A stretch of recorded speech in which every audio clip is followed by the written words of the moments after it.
Top brass at the University of Tennessee system says UTC was right to fire a campus radio station reporter.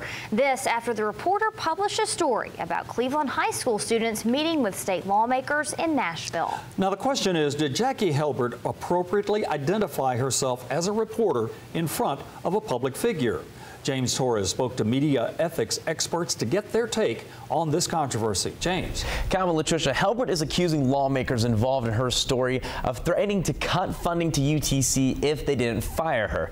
Helbert says she wore a press pass and carried a microphone in her mind, making it obvious she was a journalist doing a story. We spoke to some experts today to learn if that is enough. University officials say Jackie Helbert lost her job because she didn't identify herself as a reporter when she tagged along as students met with Representative Kevin Brooks and Senator Mike Bell at the state capitol. There were questions of whether or not ethics had been fully followed, that it was decided to take the story down. I was a temporary employee. In an earlier interview with NewsChannel 9, Helbert says she was in the state capitol wearing a credential and this fuzzy microphone. We tracked down the president of the entire university system today during a meeting of the Board of Trustees. I'm confident they've made the right decision, and I think that we're on the right track with that. But do ethics experts agree with UTC?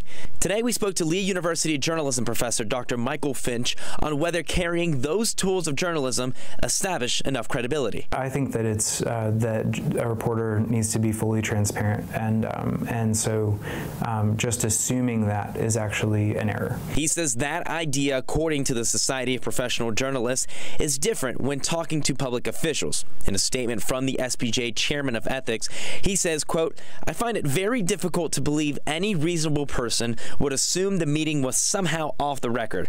Most people, especially lawmakers, should and would likely assume their words and actions may be reported if they see someone wearing large headphones, taking pictures, writing notes, and waving around a long microphone."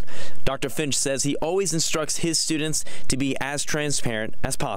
Because in the real world, you just never know what you're going to get fired for. Another ethical topic from this, whether or not lawmakers had an influence on Helbert's termination.